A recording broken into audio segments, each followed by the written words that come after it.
ദൈവനാമത്തിന് മഹത്വമുണ്ടാകട്ടെ. ലോകത്തിന്റെ വിവിധ ഭാഗങ്ങളിൽ നിന്നും ജോയിൻ ചെയ്തിരിക്കുന്ന എല്ലാ സഹോദരിമാർക്കും ആന്റിമാർക്കും യേശു ക്രിസ്തുവിന്റെ നാമത്തിലും പാൻഡത്ത് ഫോർ ദ ലിവിങ് വേർഡിന്റെ പേരിലും ഞാൻ വരവേൽപ്പ് അല്ലെങ്കിൽ സ്വാഗതം പറയുകയാണ്. നമുക്ക് 211 മീറ്റിംഗ് വളരെ അനുഗ്രഹമായി ദൈവം നടത്തി തന്നു. നമ്മുടെ ഒരു കഴിവുമല്ല, അവിടുത്തെ ഹിതപ്രകാരം അനുഗ്രഹമായി നടത്തി തന്നു. അതോർത്ത് ദൈവത്തിന് നന്ദിയോടെ സ്തോത്രം ചെയ്യാം. ഇപ്പോ നമുക്ക് ഒരു വേദഭാഗം വായിച്ച് ആരംഭിക്കാം. Mark chapter 11 verse 24. അതുകൊണ്ട് നിങ്ങൾ പ്രാർത്ഥിക്കുമ്പോൾ യാചിക്കുന്നതൊക്കെയും ലഭിച്ചു എന്ന് വിശ്വസിപ്പീൻ, എന്നാൽ അത് നിങ്ങൾക്ക് ഉണ്ടാകും എന്ന് ഞാൻ നിങ്ങളോട് പറയുന്നു. ഈ പ്രാർത്ഥനാ മീറ്റിങ്ങിലാണല്ലോ നാം ഇന്ന് കൂടി വന്നിരിക്കുന്നത്. നാം പ്രാർത്ഥിക്കുമ്പോൾ ലഭിച്ചു എന്നുള്ള വിശ്വാസത്തോടെ പ്രാർത്ഥിക്കുമ്പോൾ നമുക്ക് അത് ദൈവം തരാമെന്ന് വാഗ്ദത്തം ചെയ്തിട്ടുണ്ട്. ആ വിശ്വാസത്തോടെ പ്രാർത്ഥനയോടെ ഇരിക്കാം. തങ്കമ്മ പ്രാർത്ഥിച്ച് ഇന്നത്തെ മീറ്റിംഗ് ആരംഭിക്കുന്നതായിരിക്കും. Over to Thankamma Sam sister. Thank you. നമുക്ക് പ്രാർത്ഥിക്കാം. അത്യുന്നതനായ ദൈവമേ, സ്വർഗീയ പിതാവേ, ഞങ്ങൾ അവിടുത്തെ പാദപീഠത്തിങ്കിൽ അവിടുത്തെ പെൺമക്കളായ ഞങ്ങൾ ഇരിക്കുകയാണ്. അവിടുന്ന് ഞങ്ങളെ ഇന്നും കൂട്ടിക്കൊണ്ടുവന്നതുകൊണ്ട് സ്തോത്രം. കർത്താവെ, ഇനി അനേകരെ കൂട്ടിക്കൊണ്ടുവരണമേ. ആത്മീയമായ ഉന്മേഷവും ഉത്സാഹവുമായിട്ട് എല്ലാവരും കടന്നു വരുവാൻ ഇടയാക്കണം. ഈ പാൻഡത്ത് ഫോർ ദ ലിവിങ് വേർഡിന്റെ സൂം പ്ലാറ്റ്ഫോം ഞങ്ങൾക്കായി തുറന്നു തന്നുകൊണ്ട് സ്തോത്രം. ഇതിന്റെ പിമ്പിൽ പ്രവർത്തിക്കുന്ന എല്ലാ നിന്റെ മക്കളെയും പ്രാർത്ഥിക്കുന്ന കർത്താവേ, ഞങ്ങൾ അധ്വാനിക്കുന്നത് അവിടുത്തെ സഹായമില്ലെങ്കിൽ വെറുതെ ആണ്. എന്നാൽ അവിടുന്ന് ഞങ്ങളുടെ സഹായവും അവിടുന്ന് ഞങ്ങളുടെ പരിചയം അവിടുന്ന് ഞങ്ങളുടെ എല്ലാം ആയിരിക്കാൻ സ്തോത്രം. അവിടുന്ന് ഞങ്ങളുടെ കൂടെ ഉള്ളതുകൊണ്ട് സ്തോത്രം. ഈ 211 പ്രയർ മീറ്റിങ്ങുകളും അനുഗ്രഹകരമായി നടക്കുവാൻ അവിടുന്ന് ഇടയാക്കി. ഇന്ന് കർത്താവെ, എന്നും ഞങ്ങളെ കൂട്ടി വരുത്തിക്കൊണ്ട് സ്തോത്രം ചെയ്യുന്നു. കർത്താവെ, ഞങ്ങൾക്ക് അനേക വിഷയങ്ങൾ അവിടുത്തെ മുമ്പിൽ വെച്ച് പ്രാർത്ഥിപ്പാൻ അവിടുന്ന് കൃപ ചെയ്തു. ഞങ്ങൾ അവിടുത്തെ മറവിലിരുന്നു കൊണ്ടാണ്, അവിടുത്തെ ചിറകിന്റെ മറവിലിരുന്നു കൊണ്ടാണ് പ്രാർത്ഥനയ്ക്കായി കൂടി വന്നിരിക്കുന്നത്. അവിടുത്തെ സാന്നിധ്യം കൊണ്ട് ഞങ്ങളെ മറച്ചിരിക്കുക സ്തോത്രം. ഈ സൂം പ്ലാറ്റ്ഫോമിനെ അനുഗ്രഹിക്കണം. ഇതിൽ ഉള്ള എല്ലാ കുടുംബങ്ങളെയും എല്ലാ സഹോദരിമാരെയും അവിടുത്തെ സന്നിധിയിൽ വയ്ക്കുന്നു. ഇന്ന് ഞങ്ങൾ കൂടി വന്നത് ഏറ്റവും അനുഗ്രഹകരമായി എന്ന് പറയത്തക്കണം. അവിടുന്ന് ഇടയാക്കണം. ആർക്കും ഒരു നെറ്റ് പ്രോബ്ലമോ മറ്റു യാതൊന്നും ഉണ്ടാകുവാൻ ഇടയാകരുതേ കർത്താവേ. എല്ലാവരും ആത്മനിറവോടുകൂടി ഇരിക്കുവാനും എല്ലാ ശുശ്രൂഷയും അനുഗ്രഹമായി തരുവാനും അനേക വിഷയങ്ങൾ ഞങ്ങൾക്ക് പ്രാർത്ഥിപ്പാനും ഇടയാക്കണമേ. ഇതിന്റെ പിമ്പിൽ പ്രവർത്തിക്കുന്ന എല്ലാ നിന്റെ മക്കളെയും ഓർത്ത് പ്രാർത്ഥിക്കും. അത്യധ്വാനം ചെയ്താണ് അവർ ഇത് ഇങ്ങനെ എല്ലാം ശരിയാക്കി കൊണ്ടുവരുന്നത്. കർത്താവിന് സ്തോത്രം. ശേഷാൽ ഷിബായെ ഓർത്ത് പ്രാർത്ഥിക്കുന്നു. ഇതിന്റെ ഒരു നെടുത്തൂണായി ഞങ്ങൾക്ക് വേണ്ടി അവിടുന്ന് തന്നിരിക്കുക സ്തോത്രം. നിന്റെ ദാസിയെ ബലപ്പെടുത്തണമേ കർത്താവേ. എന്റെ ദൈവമേ, അവിടുന്ന് ശത്രുവായവൻ പല വിധത്തിൽ തന്ത്രങ്ങൾ ഉപയോഗിക്കുന്നുണ്ട് തളർത്തുവാൻ, തകർക്കുവാൻ. എന്നാൽ അതൊന്നും കർത്താവെ അവിടുത്തെ മുമ്പാകെ ഒന്നുമല്ലല്ലോ. അവിടുന്ന് ബലവാനും ശക്തനും കർത്താവായിരിക്കാൻ ഞങ്ങൾ അവിടുത്തെ സ്തുതിക്കുന്നു. ഇന്നയോളം നടത്തിയ ദൈവം ഞങ്ങളോട് കൂടെ ഉള്ളതുകൊണ്ട് സ്തോത്രം, സ്തോത്രം, സ്തോത്രം. അവിടുന്ന് ആരാധനയ്ക്കും സ്തുതിക്കും യോഗ്യനായിരിക്കാൻ സ്തോത്രം. ഞങ്ങൾ അവിടുത്തെ ആരാധിക്കുകയാണ്, ഞങ്ങൾ അവിടുത്തെ മഹത്വപ്പെടുത്തുകയാണ്. സർവസ്തുതിയും സ്തോത്രവും ആ പാദപീഠത്തിൽ അർപ്പിക്കുകയാണ്. ഞങ്ങളെ കൂട്ടിവരുത്തിയ എല്ലാവർക്കായിട്ട് സ്തോത്രം. വരുവാൻ കഴിയാത്തവരെ ഓർത്ത് പ്രാർത്ഥിക്കുന്നു. യാത്ര ചെയ്യുന്നവരുണ്ട്, മറ്റ് പലവിധമായ പ്രയാസങ്ങളിൽ കൂടെ ശാരീരിക ക്ലേശം അനുഭവിക്കുന്നവരുണ്ട്.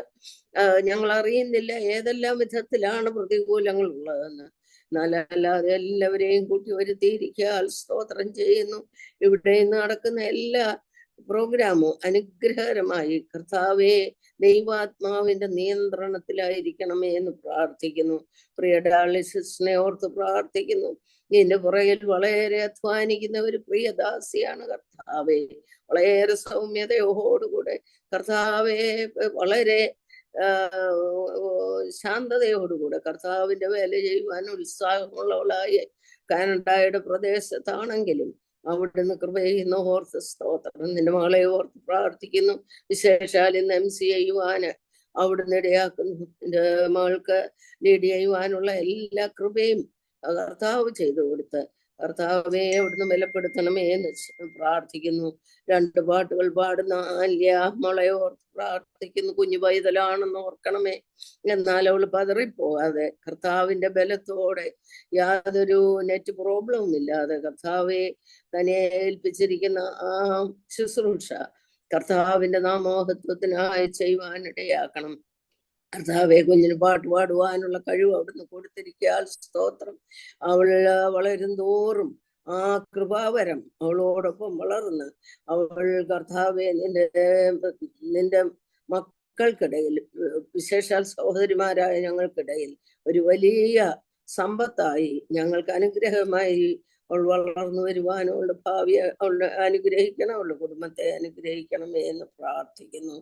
കർത്താവെ അതിനുശേഷം SAG തരുന്ന ലൂസിക്കുട്ടിയെ ഓർത്ത് പ്രാർത്ഥിക്കുന്ന കർത്താവെ, എൻ്റെ മകളേകയായിട്ടാണ് അവിടെ താമസിക്കുന്നെങ്കിലും വളരെ ധൈര്യത്തോടെ ഞങ്ങൾക്ക് പറയാം ഞങ്ങളോടൊപ്പം അവിടുന്നുണ്ട് എന്നുള്ളത്. അത് മതി കർത്താവെ. മനുഷ്യമായ സഹായങ്ങളൊന്നുമില്ലെങ്കിലും സ്വർഗത്തിലെ ദൈവമേ അവിടുന്നുണ്ട്. കർത്താവായ യേശുക്രിസ്തു ഞങ്ങളോട് കൂടെ പിരിയാത്തവനായിട്ടുള്ളത് കൊണ്ട് പ്രിയപ്പെട്ടവളെ അവിടുന്ന് ബലപ്പെടുത്തണം. മക്കളെ ഓർത്ത് പ്രാർത്ഥിക്കുന്നു. പ്രിയപ്പെട്ടവൾക്ക് ആ ശാരീരികമായ എല്ലാ ബലവും ആരോഗ്യം കൊടുത്ത് ഇന്നത്തെ മെസ്സേജ് ആത്മാവിന്റെ നിറവിൽ 20 മിനിറ്റ് ഉള്ളുവെങ്കിലും അത് ഞങ്ങൾക്ക് ഏറ്റവും പ്രയോജനപ്പെടുവാൻ ഇടയാക്കണമേ എന്ന് പ്രാർത്ഥിക്കുന്നു. അതിനുശേഷം അനേക വിഷയങ്ങൾ ഞങ്ങൾക്ക് പ്രാർത്ഥിപ്പാനായിട്ട് തന്നിട്ടുണ്ട്. ഞങ്ങൾ ബ്രേക്ക്ഔട്ട് റൂമിൽ പോവുകയോ അല്ലെങ്കിൽ ഒരുമിച്ചിരുന്ന് പ്രാർത്ഥിക്കുകയോ ചെയ്യുമ്പോൾ കർത്താവെ ആ വിഷയങ്ങളെല്ലാം ഞങ്ങൾ ആത്മഭാരത്തോടുകൂടെ കർത്താവിന്റെ മുമ്പിൽ വെക്കുവാൻ പ്രാർത്ഥിക്കുവാൻ ഒരു ചടങ്ങായിട്ടല്ല കർത്താവെ, ശരിയായിട്ട് ആ ഉത്തരം ലഭിക്കത്തക്കവണ്ണം ബോധ്യത്തോടുകൂടെ പ്രാർത്ഥിപ്പാൻ ഞങ്ങളുടെ ആരുടെയും കുറവുകൾ ഓർക്കാതെ കർത്താവെ അവിടുന്ന് അത് കേട്ട് ഉത്തരമരണമേ.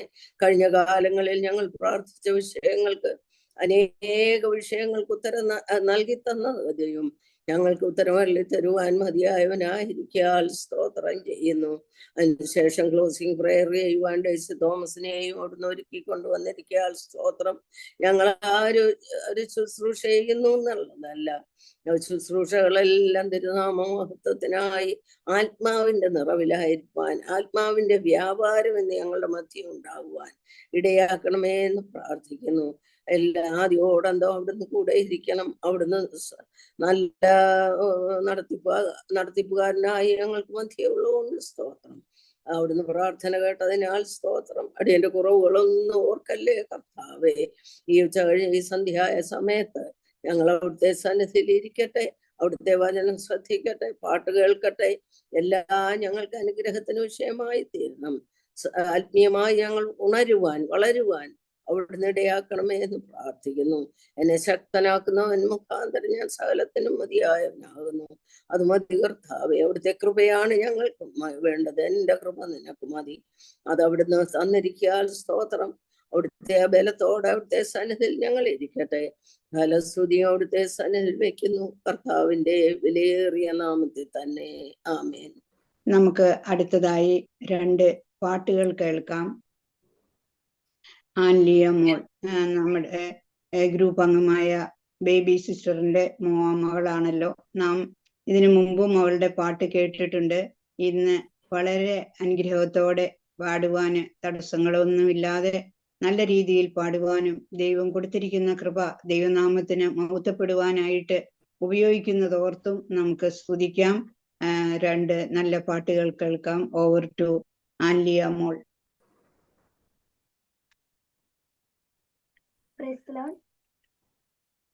കരുതുന്നവൻ ഞാനില്ലയോ, കലങ്ങുന്നതെന്തിനു നീ? കണ്ണുനീരിന്റെ താഴ്വരെ കൈവിടുകയില്ല ഞാൻ നിന്നെ. കണ്ണുനീരിന്റെ താഴ്വരെ കൈവിടുകയില്ല ഞാൻ നിന്നെ.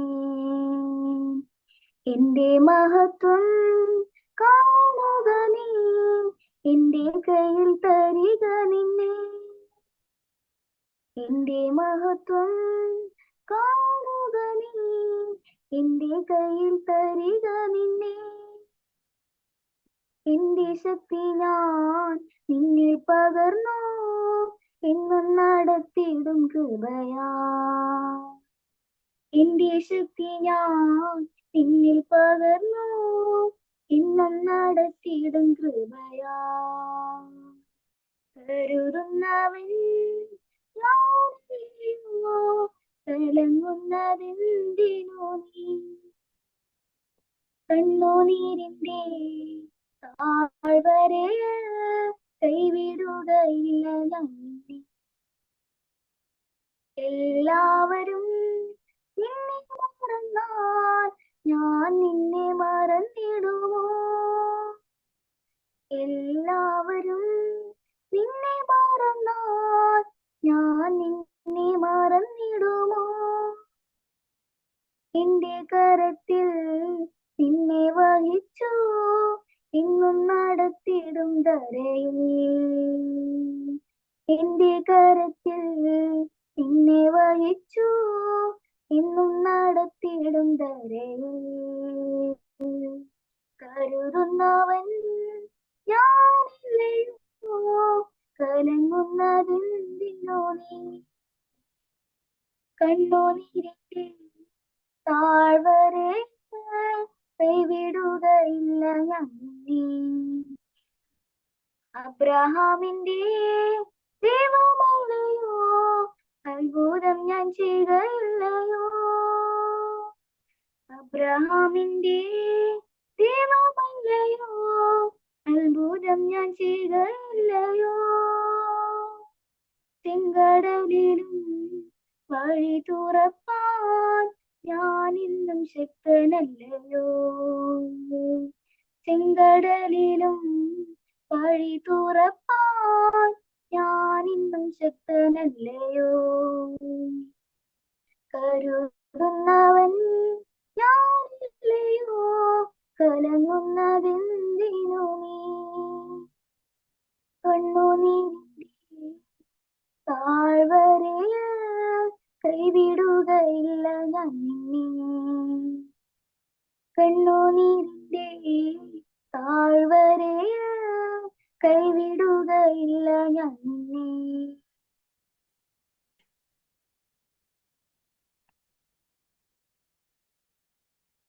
മാറാത്ത സ്നേഹിതൻ മാനുവേൽ തന്തിരു, മാറിടം ചാരിടും ഞാൻ ദിനവും.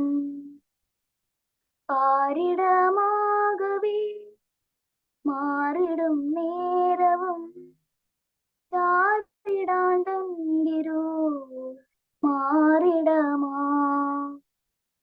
ഖേദമെന്നാകിലും ബോധമെന്നാകിലും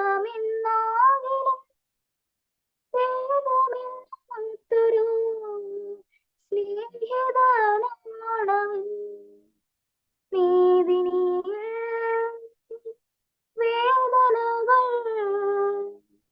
ഏതിനമൊക്കെ എന്നറിഞ്ഞോ. മാറാത്ത സ്നേഹിതൻ മാനുവേൽ തന്തിരു, മാറിടം ചാരിടും ഞാൻ ദിനവും.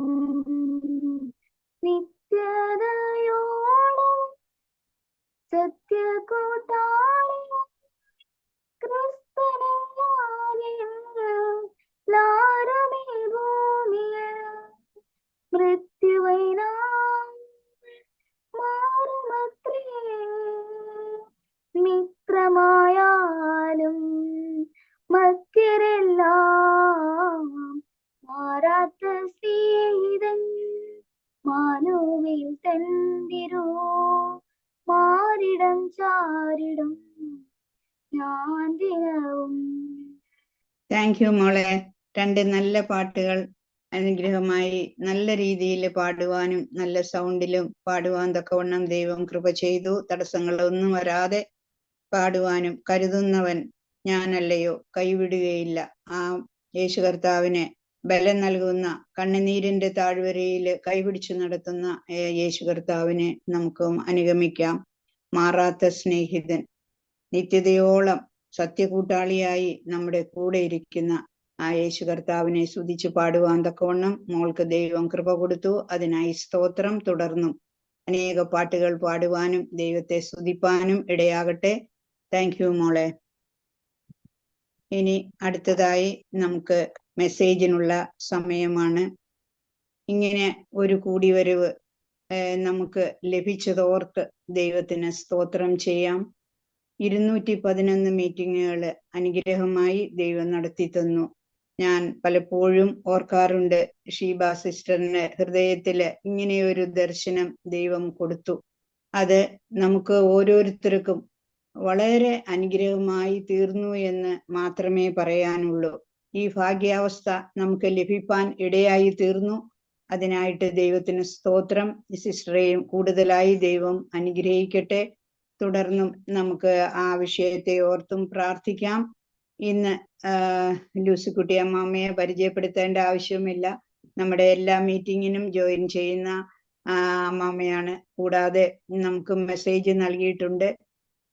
താൻ തനിയായിരുന്നാലും ദൈവം കൂടെ ഇരുന്ന് ഓരോ ദിവസവും പരിപാലിക്കുന്നു. അതോർത്ത് ദൈവത്തിന് സ്തോത്രം ചെയ്യുന്നു. മൈലപ്രയുള്ള സിസ്റ്റേഴ്സിന്റെ ഇടയിലും ആക്റ്റീവായി പ്രവർത്തിക്കുന്ന ഒരു അമ്മാമ്മയാണ്. അതോർത്തും ദൈവത്തെ സ്തുതിക്കാം. ഇന്ന് പരിശുദ്ധാത്മാവിന്റെ നിറവോടെ സംസാരിക്കുവാനും നമുക്ക് ഓരോരുത്തർക്കും ദൈവമേ എന്നോട് സംസാരിക്കണമേ എന്നുള്ള ആ പ്രാർത്ഥനയോടെ ഇരിക്കാം. Over to sister Lucy Thomas. നാം മഹത്വപ്പെടുമാറാകട്ടെ. വീണ്ടും ഒരിക്കൽ കൂടി നിങ്ങളുടെ മുമ്പാകെ വചനവുമായി വരുവാൻ തക്കവണ്ണം ദൈവം കൃപ ചെയ്തതിനായി നന്ദിയോടെ സ്തോത്രം ചെയ്യുന്നു. അതിനായിട്ട് എന്നെ നിയോഗിച്ച ഈ പാൻഡറ്റ് ഫോർ ലിവിങ് ക്രൈസ്റ്റിന്റെ അഡ്മിഷനോടുള്ള നന്ദി ഞാൻ അറിയിക്കുന്നു. പ്രത്യേകിച്ച് ഷീബ സിസ്റ്ററിനോടുള്ള നന്ദി അറിയിക്കുന്നു. അനേക പ്രാവശ്യം എന്നോട് പറഞ്ഞിട്ടുണ്ടെങ്കിലും ഞാൻ പലപ്പോഴും അതിൽ നിന്ന് ഒഴിഞ്ഞു മാറുകയാണ് ചെയ്തിട്ടുള്ളത്. എന്നാൽ ഈ പ്രാവശ്യം ഞാൻ അതങ്ങ് ഏറ്റെടുക്കുകയായിരുന്നു. ദൈവം തരുന്ന ആലോചന പറയാമെന്ന് വിചാരിച്ചു. പ്രാർത്ഥനയെ പറ്റി നമ്മൾ കേട്ടമല്ലോ, അനേകം മീറ്റിങ്ങുകൾ ഇതിനോടകം കഴിഞ്ഞു. അന്നേരമൊക്കെയും നമ്മൾ ഓരോ പുതിയ പുതിയ മെസ്സേജുകൾ കേൾക്കുന്നുണ്ട്. ബൈബിളിലുള്ള മിക്ക മെസ്സേജുകളും പറഞ്ഞു കഴിഞ്ഞു. എന്നാൽ റെപ്പറ്റീഷൻ ആകുമോന്ന് ആകില്ല. എന്ന് വചനം കേട്ടാലും നമുക്കത് പുതുതായിട്ട് തോന്നും. അതാണ് ദൈവാത്മ പ്രേരിതമായി നമുക്ക് ലഭിക്കുന്ന അനുഗ്രഹം. എന്നാൽ ഇന്ന് ഞാൻ ആഗ്രഹിക്കുന്നത് പഴയ നിയമത്തിൽ നിന്ന് ഒരു കഥാപാത്രത്തെ കുറിച്ച് പറയാമെന്നാണ്. നെഹമ്യാവിന്റെ പുസ്തകത്തിൽ നിന്ന് പറയാമെന്നാണ് ഞാൻ ആഗ്രഹിക്കുന്നത്. നെഹമ്യാവിന്റെ പ്രാർത്ഥനാ ജീവിതത്തെ കുറിച്ച് അല്പമായി പറയാം. അതിന് ആ സംഭവത്തിന് മുമ്പായി അല്പം പുറകോട്ട് പോകേണ്ട ആവശ്യമുണ്ട്. കാരണം ഇസ്രായേൽ ജനത്തിന്റെ ദൈവത്തോടുള്ള മത്സരത്തെ കുറിച്ചൊക്കെ നമുക്ക് നന്നായി അറിയാവുന്ന കാര്യമാണ്. അവരെ ദൈവം എന്തെല്ലാം അത്ഭുതങ്ങളിൽ കൂടെ വഴി നടത്തി, അവർക്ക് അവര് ചെങ്കടലിൽ കൂടി വഴി നടത്തി, അങ്ങനെ അനേക അത്ഭുതങ്ങൾ ദൈവം അവർക്ക് കാണിച്ചു കൊടുത്തെങ്കിലും അവർ പലപ്പോഴും ദൈവത്തോട് മത്സരിക്കുന്ന ഒരു സ്വഭാവമായിരുന്നു അവർക്കുണ്ടായിരുന്നത്. അങ്ങനെ ഇസ്രായേൽ ജനം ദൈവത്തോട് മത്സരിച്ച് ജീവിക്കുമ്പോഴാണ് യെരുശലേമിൽ അവർ യഹോവ വിശുദ്ധീകരിച്ച അവന്റെ ആലയത്തെ അശുദ്ധമാക്കുകയും ദൈവം അയച്ച ദൂതന്മാരെ പരിഹസിക്കുകയും പ്രവാചകന്മാരെ നിന്ദിക്കുകയും ചെയ്തതിന്റെ ഫലമായി ദൈവം കൽദയരുടെ രാജാവിനെ അവരുടെ നേരെ വരുത്തി. അതായത് നെബൂഖദ്നേസർ രാജാവ് അവരുടെ നേരെ വന്ന് ഇസ്രായേൽ ജനത്തിന്റെ നേരെ വന്ന് അവിടെ യൗവനക്കാരെയൊക്കെ ആലയത്തിൽ വെച്ച് കൊല്ലുകയും ആലയത്തിലെ വസ്തുവകകൾ ബാബേലിലേക്ക് കൊണ്ടുപോവുകയും ചെയ്തു. ആ ചരിത്രമൊക്കെ നമുക്ക് 2 ദിനവൃത്താന്തം 36 വായിക്കാൻ കഴിയുന്നതാണ്. അങ്ങനെ ഒരു പ്രവാസ ജീവിതത്തിലേക്ക് അവർ പോയിരിക്കുന്നതായിട്ട് കാണാം. അത് കഴിഞ്ഞ് ആ രാജാവും കൂട്ടരും അവിടുത്തെ ദേവാലയം മനോഹരമായി പണിതിരിക്കുന്ന ആ ദേവാലയം ചുട്ടുകളഞ്ഞു. യെരൂശലേമിന്റെ മതിലുകളൊക്കെ ഇടിച്ചു, അതിലെ അരമനകളൊക്കെ തീക്കിരയാക്കി. അങ്ങനെ ഭയങ്കര ഒരു സങ്കടകരമായ സംഭവം അവിടെ ഉണ്ടായി. അതിലെ ആലയത്തിൽ ഉണ്ടായിരുന്ന മനോഹര വസ്തുക്കളൊക്കെ അവരെ എടുത്ത് അവരുടെ എല്ലാം ഒത്തിരി നശിപ്പിച്ചു കളഞ്ഞു, ഒത്തിരി അവരുടെ രാജ്യത്തേക്ക് കൊണ്ടുപോവുകയും ചെയ്തു. അങ്ങനെ ഇസ്രായേൽ മക്കൾ അവർക്ക് അടിമയായി ദീർഘനാൾ കഴിഞ്ഞു. അങ്ങനെ ഇരിക്കുമ്പോഴാണ് പാർസി രാജാവായ കോരേശിന്റെ ഹൃദയത്തിൽ ദൈവം കോരേശിന്റെ മനസ്സുണർത്തിയിട്ട് യെരൂശലേമിൽ വീണ്ടും ആലയം പണിയുവാനായിട്ട് ഒരു തീരുമാനം ഉണ്ടായി. അങ്ങനെ കോരേശ് അതിനെക്കുറിച്ചൊക്കെ നമുക്ക് എസ്രായുടെ പുസ്തകത്തിൽ വായിക്കാം. വീണ്ടും ആലയം പണിതായിട്ട് അവിടെ നമ്മൾ കാണുന്നുണ്ട്. അതിനുശേഷമാണ് മതിലിനെ കുറിച്ച് ആലയപ്പണി കഴിഞ്ഞപ്പോൾ മതിലിന്റെ കാര്യം, അത് നെഹമ്യാവ് ആ കാലത്ത് ശൂശൻ രാജധാനിയിലെ രാജാവിന്റെ പാനപാത്രവാഹനായിട്ട് ഒരു ഉദ്യോഗ പദവിയിൽ ഇരിക്കുകയാണ്. ആ സമയത്താണ് നമുക്ക് ആ നെഹമ്യാവിന്റെ പുസ്തകത്തിലെ ആദ്യ വാക്കുകൾ വായിച്ചാൽ അത് മനസ്സിലാകാം. 20-ാം ആണ്ടിൽ ക്രിസ്തൈവ് മാസത്തിൽ ഞാൻ ശൂശൻ രാജധാനിയിൽ ഇരിക്കുമ്പോൾ എന്റെ സഹോദരന്മാരിൽ ഒരുത്തനായ ഹനാനിയും യഹൂദയിൽ നിന്നുള്ള ചില പുരുഷന്മാരും വന്നു. ഞാൻ അവരോട് പ്രവാസത്തിൽ നിന്ന് തെറ്റി ഒഴിഞ്ഞു പോയ യഹൂദന്മാരെ കുറിച്ചും യെരൂശലേമിനെ കുറിച്ചും ചോദിച്ചു.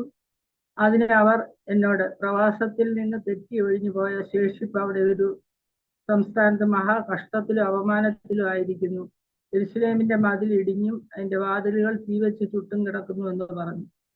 ഈ വർത്തമാനം നെഹമ്യാവ് കേട്ടപ്പോൾ നെഹമ്യാവിന് വളരെ സങ്കടമുണ്ടായി. അവിടെ വായിക്കുന്ന നാലാം വാക്യത്തിൽ വായിക്കുന്നത്, ഈ വർത്തമാനം കേട്ടപ്പോൾ ഞാനിരുന്ന് കരഞ്ഞെന്നാണ്. നെഹമ്യാവിന് അത് സഹിക്കാൻ കഴിഞ്ഞില്ല. കാരണം നെഹമ്യാവിന്റെ പിതാക്കന്മാരുടെ കല്ലറകളുള്ള ആ നാട്ടില് അവിടെ ഇങ്ങനെയുള്ള ഒരു പരിതാപകരമായ അവസ്ഥ ഉണ്ടായതുകൊണ്ട് നെഹമ്യാവിന് അത് കേട്ടപ്പോൾ ഇരുന്ന് കരയുകയും, കരഞ്ഞത് കൂടാതെ ഉടനെ ചെയ്തത് എന്താണ്, കുറെ നാൾ ദുഃഖിച്ചും ഉപവസിച്ചും സ്വർഗത്തിലെ ദൈവത്തോട് പ്രാർത്ഥിച്ചു. ആദ്യമായിട്ട് ചെയ്തത് അതിനൊരു നടപടി എടുക്കുകയല്ല ചെയ്തത്, ആദ്യമായിട്ട് ദൈവത്തിന്റെ മുഖത്തേക്ക് നോക്കുകയാണ് ചെയ്തത്, അതായത് പ്രാർത്ഥിക്കുകയാണ് ചെയ്തത്. എന്നിട്ട് അവിടെ സ്വർഗത്തിലെ ദൈവത്തിനോട് പ്രാർത്ഥിച്ചപ്പോൾ ഒരു നീണ്ട ഒരു പ്രാർത്ഥനയുണ്ട് അവിടെ. അവർ എല്ലാ കുറവുകളും ഏറ്റുപറഞ്ഞ് ദൈവത്തിനോട് പ്രാർത്ഥിച്ചു. അങ്ങനെ ഉള്ള ഒരു പ്രാർത്ഥനയാണ് നമുക്ക് അവിടെ കാണാൻ കഴിയുന്നത്. അതിനുശേഷം നെഹമ്യാവ് ശൂശൻ രാജധാനിയിൽ ഇരുന്നപ്പോഴാണ് പിന്നെ അവിടെ രാജാവിന്റെ അടുക്കൽ ഇരിക്കുമ്പോൾ നെഹമ്യാവിന്റെ വാടിയ മുഖം രാജാവ് കാണുകയും കാര്യം തിരക്കുകയും ചെയ്തു. അപ്പോൾ നെഹമ്യാവിനോട് രാജാവ് ചോദിക്കുന്നുണ്ട്, നിന്റെ അപേക്ഷ എന്തെന്ന് ചോദിച്ചു. ഉടനെ തന്നെ ഒരു നമ്മളാണെങ്കിൽ ചോദിച്ചാൽ ഉടനെ അതിന്റെ ഉത്തരവാണ് പറയുന്നത്. പക്ഷെ നെഹമ്യാവ് ആ സമയത്തും എന്ത് ചെയ്തു, ദൈവത്തിനോട് പ്രാർത്ഥിച്ചിട്ടാണ് സംസാരിക്കുന്നത്. അപ്പൊ എല്ലാ കാര്യത്തിനും മുമ്പായിട്ട് നെഹമ്യാവിന്റെ ജീവിതത്തിൽ നമുക്ക് കാണാൻ കഴിയുന്നതാണ്. ഏത് സംഭവം ഉണ്ടായാലും ആദ്യമേ പ്രാർത്ഥിക്കുക, പിന്നീടാണ് അതിനെക്കുറിച്ചുള്ള കാര്യങ്ങളൊക്കെ ചെയ്യുന്നത്. നമ്മൾ പലപ്പോഴും നമുക്ക് രോഗമൊക്കെ വരുമ്പോൾ നമ്മൾ എന്തെടുക്കും, ആദ്യം പോയി ഡോക്ടറെ കാണും, മരുന്ന് കഴിക്കും, കുറവില്ലെങ്കിൽ പിന്നീടാണ് നമ്മൾ പലപ്പോഴും ദൈവത്തിനോട് പ്രാർത്ഥിക്കുന്നത്. അങ്ങനെ ഒരു ദൈവമക്കളാന്നെ പോലും പലപ്പോഴും അങ്ങനെയൊക്കെയാണ് ചെയ്യാറുള്ളത്. എന്നാൽ ഇവിടെ നെഹമ്യാവ് നമുക്ക് നല്ലൊരു മാതൃകയായിട്ടിരിക്കുകയാണ്. സംഭവങ്ങളൊക്കെ കേട്ടപ്പോൾ ആദ്യമേ കരഞ്ഞു ഉപവസിച്ചും പ്രാർത്ഥിച്ചു കഴിഞ്ഞാണ് രാജാവിനോട് വിവരം പറയുകയും രാജാവ് നെഹമ്യാവിനെ യെരൂശലേമിലേക്ക് അയക്കുകയും ചെയ്യുന്നതായിട്ട് നമുക്ക് കാണാം. അയക്കുക മാത്രമല്ല, മതിലെല്ലാം ഇടിഞ്ഞു കിടക്കുന്ന കാര്യം രാജാവിനോട് വിശദമായിട്ട് പറഞ്ഞു. അവിടെ എല്ലാം തീ വെച്ച് ചുട്ടുകിടക്കുകയാണ്, ജനമെല്ലാം സങ്കടത്തിലായിരിക്കുകയാണെന്നൊക്കെ പറഞ്ഞപ്പോൾ രാജാവ് പിന്നെ അതിന് മതിൽപ്പണിക്ക് വേണ്ട സാമഗ്രികളും കൊടുത്താണ് പിന്നെ എത്ര നാളത്തേക്കാണ് നിനക്ക് പോകേണ്ടതെന്ന് വെച്ചാൽ പൊക്കോന്നും പറഞ്ഞ് അങ്ങനെ അയക്കുകയായിരുന്നു നെഹമ്യാവിനെ. അവിടെ നെഹമ്യാവ് അവിടെ ചെന്ന ശേഷം ആദ്യം പിന്നെ മറ്റാരോടും പറയാതെ പിന്നെ രാത്രിയിൽ പോയി അവിടുത്തെ ഇടിഞ്ഞു കിടക്കുന്ന ഭാഗങ്ങളൊക്കെ പോയി കാണുകയും അതിനൊരു പണി ചെയ്യാനുള്ള ഒരു തീരുമാനം എടുക്കുകയും ചെയ്തു. അവിടെയുള്ള ആളുകളെ എല്ലാം ധൈര്യപ്പെടുത്തി. നമുക്ക് പണി തുടങ്ങണം, ഈ മതിൽ പണിയണം എന്നൊക്കെ പറഞ്ഞ് അവരെ ധൈര്യപ്പെടുത്തി. പണി ആരംഭിച്ചപ്പോൾ എന്ത് സംഭവിച്ചു? അതിന് ശത്രുക്കൾ ഉണ്ടായി. പണി തടസ്സപ്പെടുത്താനുള്ള ആളുകൾ എഴുന്നേറ്റു. സൻബല്ലത്തും തോബിയാവും ഗശേമും അവർക്കെതിരായിട്ട് നിന്നു. ധൈര്യത്തോടുകൂടി പണി നടക്കുന്ന സമയത്താണ് തോബിയാവ് പരിഹസിച്ചുകൊണ്ടിരിക്കുക. കുറെ പണിതതിന് ശേഷമാണ് തോബിയാവ് പരിഹസിച്ചുകൊണ്ട് പറയുകയാണ്, നിങ്ങൾ എത്ര പണിതാലും ഒരു കുറുക്കൻ കയറിയാല് ഈ മതിൽ ഉരുണ്ടു വീഴും. ഈ വാക്ക് കേട്ടപ്പോൾ ഉടനെ അതിനൊരു മറുപടി അവരോട് നെഹമ്യാവ് പറഞ്ഞില്ല. ഉടനെ തന്നെ ദൈവത്തോട് പ്രാർത്ഥിച്ചു. ജീവിതത്തിൽ എന്ത് പ്രശ്നം വന്നാലും അതിനൊരു പ്രതികാരം ചെയ്യാതെ, അതിനൊരു മറുപടി പറയാൻ നിൽക്കാതെ ഉടനെ ദൈവമുഖത്തേക്കാണ് നെഹമ്യാവ് അവിടെയും നോക്കുന്നതായി കാണുന്നത്. അപ്പം നെഹമ്യാവ് ദൈവത്തോട് പ്രാർത്ഥിച്ചു.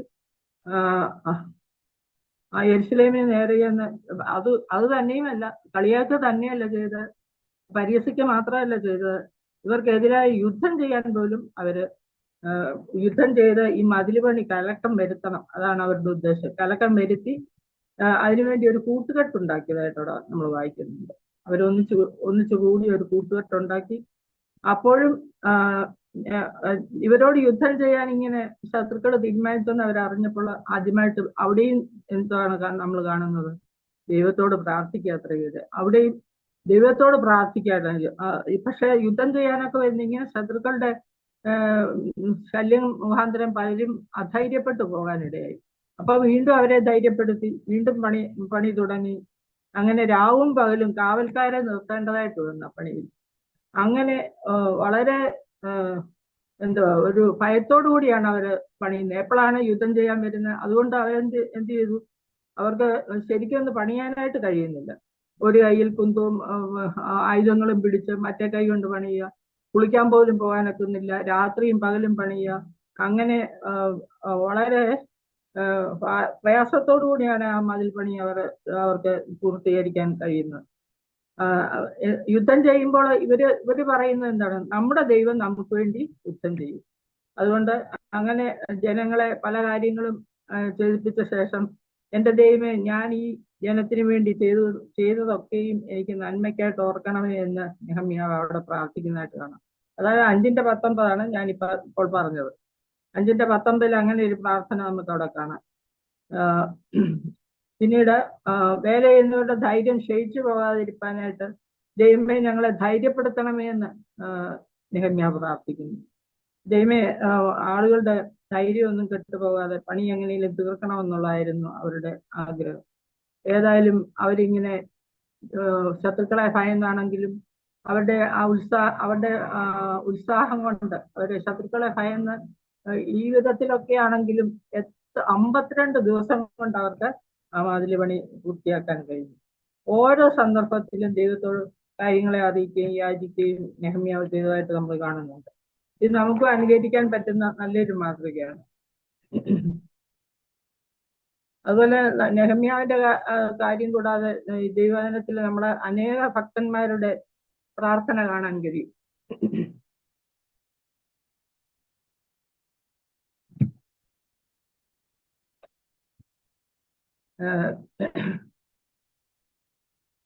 ദൈവമക്കളെ നാം പലപ്പോഴും ദൈവമായുള്ള സംസർഗത്തിൽ ഇരിക്കണമെന്നാണ് ദൈവത്തിന്റെ ആഗ്രഹം.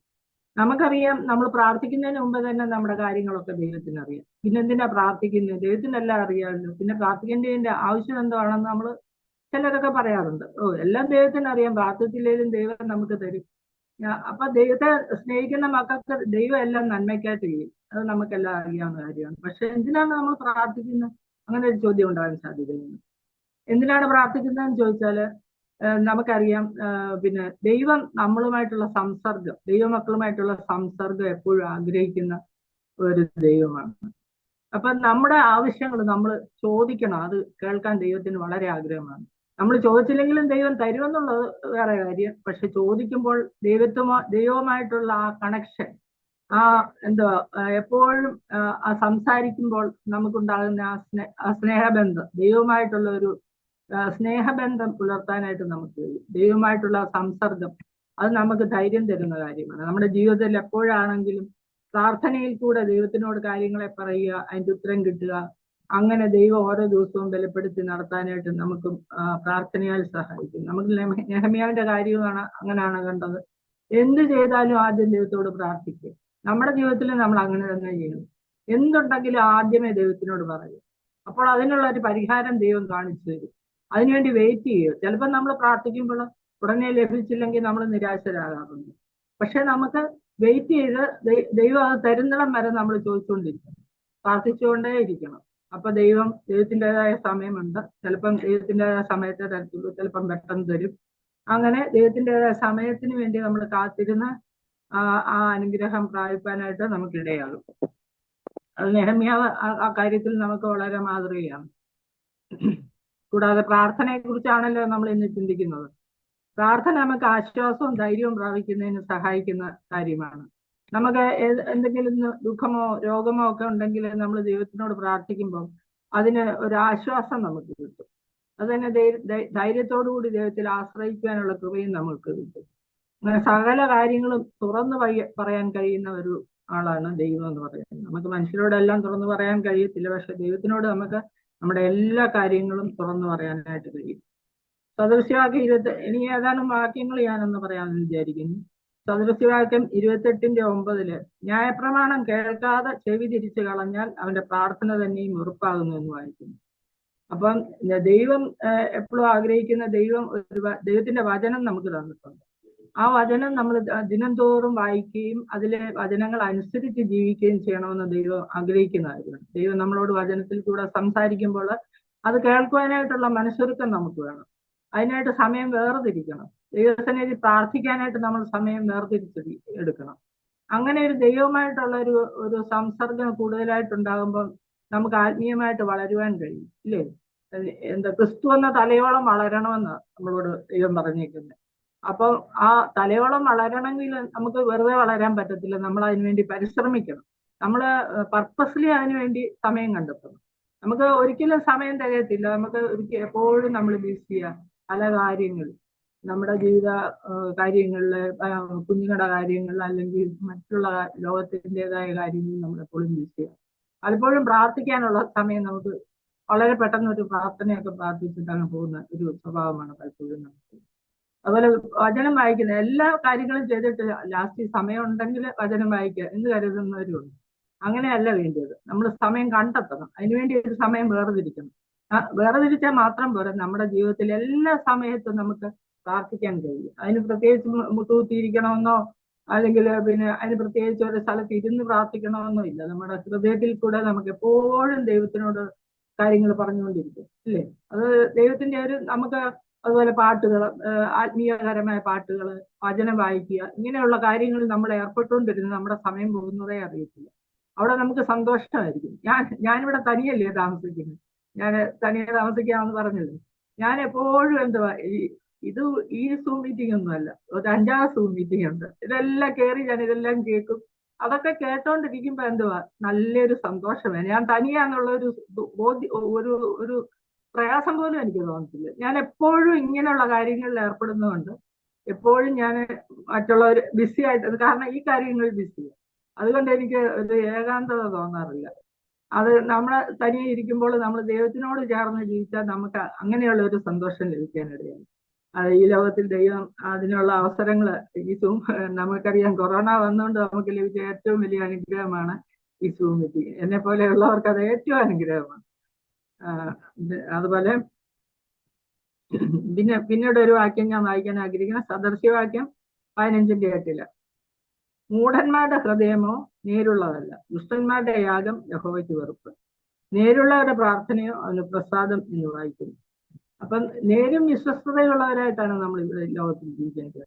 നമ്മള് ദുഷ്ട മനസ്സോ അല്ലെങ്കിൽ നമുക്ക് ഒരു വക്രതയുള്ള മനസ്സോ അങ്ങനെ നമ്മളിൽ പാപം വസിച്ചാൽ നമുക്ക് ദൈവത്തിനോട് ചേർന്ന് ജീവിക്കാൻ പറ്റുകയില്ല. അങ്ങനെയുള്ളവരുടെ പ്രാർത്ഥന ദൈവം കേൾക്കുകയില്ലെന്ന് പറയുന്നത്. പ്രാർത്ഥനയോ അവന് പ്രസാദം യഹോവ വെറുപ്പാകുന്നെന്നാ പറഞ്ഞു, ഇല്ലേ? അവന്റെ പ്രാർത്ഥന തന്നെയും വെറുപ്പാകുന്നു.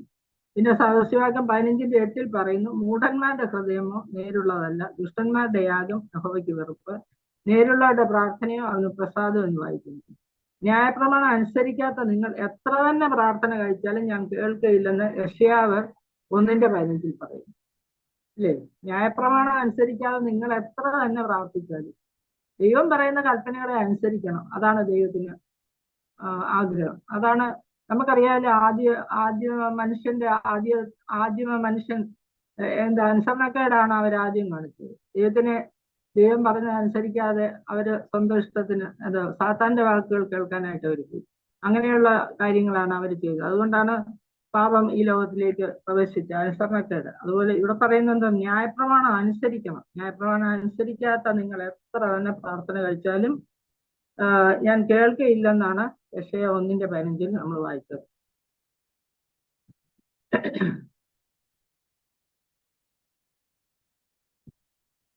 പിന്നെ അതായത് നമ്മൾ ദൈവസന്നിധിയിൽ പല കാര്യങ്ങൾ പ്രാർത്ഥിക്കും, എന്നാൽ എല്ലാറ്റിനും നമ്മൾ ആഗ്രഹിക്കുന്ന ഉത്തരം ലഭിച്ചെന്ന് വരികയില്ല. നമ്മുടെ പ്രാർത്ഥന ദൈവം കേട്ടിട്ട് നമുക്ക് നന്മ ഭവിക്കുന്ന കാര്യം മാത്രമേ നമുക്ക് ദൈവം ചെയ്തു തരികയുള്ളൂ. അല്ലാതെ നമ്മൾ ചോദിക്കുന്ന എല്ലാ കാര്യങ്ങളും ദൈവം ചെയ്തു തരിക. ദൈവത്തിന് അറിയാം നമുക്ക് ഏതാണ് നന്മയെന്ന്, അത് മാത്രമേ തരികയുള്ളൂ. അതാണ് പ്രാർത്ഥനയുടെ ഒരു പ്രത്യേകത. ദൈവം നന്മയാണെന്ന് നമുക്ക് ദൈവത്തിന് തന്നെ ബോധ്യമുള്ള കാര്യം. നമ്മുടെ ദോഷത്തിനായിട്ടൊന്നും ദൈവം ചെയ്തു തരികയില്ല. അത് നമ്മൾ പ്രത്യേകം കരുതിക്കൊള്ളേണ്ട കാര്യമാണ്. നമ്മുടെ ഉദാഹരണത്തിന് നമുക്കറിയാം, പ്രവാചകനായ ഏലിയാവും പല പ്രാർത്ഥനകൾ നടത്തിയായിട്ട് നമുക്കറിയാം. എന്നാൽ ഏലിയാവ് ഒരു പ്രാവശ്യം പ്രാർത്ഥിക്കുന്നുണ്ട്, ഇപ്പോൾ മതി യഹോവേ എന്റെ പ്രാണനെ എടുത്തുകൊള്ളണമെന്ന് ഏലിയാവ് ആഗ്രഹിക്കുകയും പ്രാർത്ഥിക്കുകയും ചെയ്തു. പക്ഷെ ദൈവം അത് ചെയ്തു കൊടുത്തോ? അത് ചെയ്തു കൊടുത്തില്ല. കാരണം എന്തുവാ? ചെയ്തു കൊടുക്കാത്തതിന്റെ കാര്യം ഏലിയാവിനെ കൊണ്ട് ഇനി അധിക കാര്യങ്ങൾ ദൈവത്തിന് ചെയ്യിക്കേണ്ടതായിട്ടുണ്ടായിരുന്നു. അതുകൊണ്ടാണ് ദൈവം അതിന് ചെവി തിരിച്ചു കളഞ്ഞത്. ദൈവം ആ പ്രാർത്ഥന കേട്ടില്ല.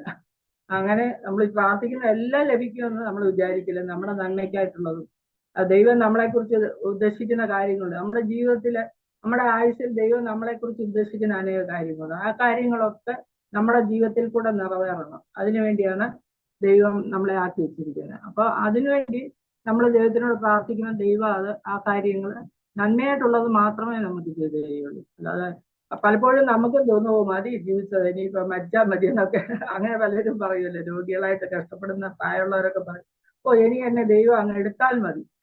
പക്ഷെ ഉടനെ ദൈവം എടുക്കുമോ? ഇല്ല. അവരെ കുറെ നാളൂടെ കഴിഞ്ഞായിരിക്കും ചിലപ്പോൾ ദൈവം എടുക്കുന്നത്. പക്ഷെ അവരുടെ ആഗ്രഹം അങ്ങനെ ആയിരിക്കും. പക്ഷെ ദൈവം അങ്ങനെ ചെയ്യുകയില്ല. ദൈവത്തിൻ്റെതായ സമയമുണ്ട്, എല്ലാത്തിനും ഒരു സമയമുണ്ട്. ആ സമയത്തെ എല്ലാ കാര്യങ്ങളും നടക്കുകയുള്ളൂ. അങ്ങനെ ഏലിയാവ് പ്രാർത്ഥിച്ചായിട്ട് നമ്മൾ കാണുന്നുണ്ടല്ലോ.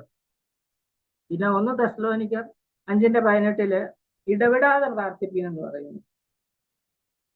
അതും ദൈവവുമായിട്ടുള്ള നിരന്തര സമ്പർക്കത്തിന് നമുക്ക് ആയിരിക്കാൻ കഴിയുന്ന കാര്യമാണ് ഇടവിടാതെ പ്രാർത്ഥിക്കുക.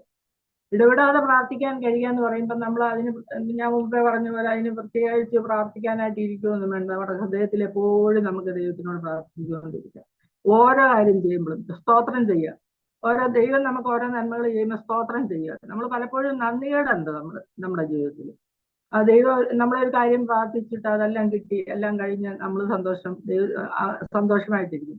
പക്ഷെ ദൈവം മുമ്പാകെ വന്ന് നമ്മൾ അതിന് നന്ദി ദൈവത്തിനോട് പറഞ്ഞാൽ അതും ദൈവം ആഗ്രഹിക്കുന്ന കാര്യമാണ്. അത് നമ്മൾ നേരത്തെ ചിന്തിച്ചിട്ടുള്ള കാര്യമാണ്. ഈ 10 പേര് കുഷ്ഠരോഗികൾ സൗഖ്യം പ്രാപിച്ചിട്ട് ഒരാൾ മാത്രമേ തിരിച്ചു വന്ന് നന്ദി പറഞ്ഞുള്ളൂ. ആ കാര്യം നമ്മൾ നേരത്തെ ചിന്തിച്ചിട്ടുള്ള കാര്യമാണ്. നമ്മളുടെ വായിൽ നിന്ന് നന്ദിയുടെ വാക്കുകൾ കേൾക്കാനും ദൈവം ആഗ്രഹിക്കുന്നുണ്ട്. അത് നമ്മൾ മറവി കൂടാതെ ചെയ്യേണ്ടതാണ്. പിന്നീട് മത്തായി 6:5 എന്താ പറയുന്നത്? മത്തായി 6 പ്രാർത്ഥനയെ കുറിച്ച് അനേക കാര്യങ്ങൾ പറയുന്നുണ്ട്. നിങ്ങൾ പ്രാർത്ഥിക്കുമ്പോൾ കപടഭക്തിക്കാരെ പോലെ ആകരുത്. അവർ മനുഷ്യർക്ക് വിളങ്ങേണ്ടതിന് പള്ളികളിലും തെരുക്കോണുകളിലും നിന്നുകൊണ്ട് പ്രാർത്ഥിക്കുവാൻ ഇഷ്ടപ്പെടുന്നു. അവർക്ക് പ്രതിഫലം കിട്ടിപ്പോയി. അത് അങ്ങനെയല്ല. ഇവിടെ എങ്ങനെ പ്രാർത്ഥിക്കണമെന്ന് ആ ഭാഗത്ത് പറയുന്നത്? നീയോ പ്രാർത്ഥിക്കുമ്പോൾ അറയിൽ കിടന്ന് വാതിലടച്ച് രഹസ്യത്തിലുള്ള നിന്റെ പിതാവിനോട് പ്രാർത്ഥിക്കുക. രഹസ്യത്തിൽ കാണുന്ന നിന്റെ പിതാവ് നിനക്ക് പ്രതിഫലം തരും. പ്രാർത്ഥിക്കുമ്പോൾ നിങ്ങൾ ജാതികളെ പോലെ ജൽപ്പനം ചെയ്യരുത്. അതിഭാഷണത്താൽ ഉത്തരം കിട്ടുക എന്നാണ് അവർക്ക് തോന്നുന്നത്. അവരോട് തുല്യരാകരുത്. നിങ്ങൾക്ക് ആവശ്യമുള്ളത് ഇന്നതെന്ന് നിങ്ങൾ യാചിക്കും മുമ്പേ നിങ്ങളുടെ പിതാവ് അറിയുന്നുണ്ട്. എന്നിട്ട് ദൈവം അവിടെ കർത്താവ് ശിഷ്യന്മാരെ ഒരു പ്രാർത്ഥന പഠിപ്പിക്കുന്നുണ്ട്. അത് നമുക്കറിയാമല്ലോ. സ്വർഗസ്നായ പിതാവേ എന്ന് തുടങ്ങുന്ന ആ പ്രാർത്ഥന. അത് ശിഷ്യന്മാര് അവർക്ക് ഒരു മാതൃകാ പ്രാർത്ഥനയായിട്ട് പഠിപ്പിച്ചു കൊടുത്തതാണ്.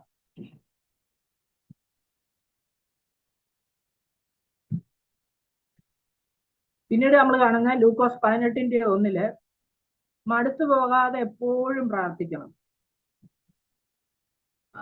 അത് നമ്മൾ പ്രത്യേകം ഓർക്കേണ്ട കാര്യമാണ്. നമുക്ക് പലപ്പോഴും പല കാര്യങ്ങളും ചോദിച്ചിട്ട് കിട്ടിയില്ല, നമ്മൾ മടുത്തു പോകും. അങ്ങനെ മടുത്തു പോകല്ല, എപ്പോഴും നമ്മൾ ദൈവത്തിനോട് പ്രാർത്ഥിച്ചുകൊണ്ടിരിക്കണം. പിന്നെ ലൂക്കോസിൽ തന്നെ നമ്മൾ വേറെ ഒരു പ്രാർത്ഥന കാണുന്നുണ്ട്, 18:10 പരീക്ഷന്റെയും ചുങ്കക്കാരന്റെയും പ്രാർത്ഥന. അത് ആ ഭാഗം വായിച്ചാല് പരീക്ഷന്റെ പ്രാർത്ഥന, ഞാൻ ആ ഭാഗം ഒന്ന് എടുത്തോട്ടെ.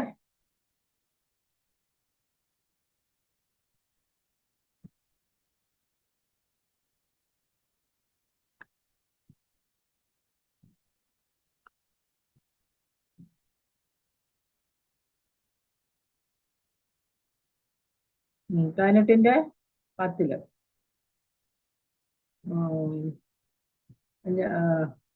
തങ്ങൾ നീതിമാന്മാരെന്ന് ഉറച്ച് മറ്റുള്ളവരെ ധിക്കരിക്കുന്ന ചിലരെ കുറിച്ച് അവൻ ഒരു ഉപമ പറഞ്ഞെന്നാൽ 2 മനുഷ്യർ പ്രാർത്ഥിപ്പാൻ ദേവാലയത്തിൽ പോയി. ഒരുത്തൻ പരീക്ഷൻ, മറ്റൊരു ചുങ്കക്കാരൻ.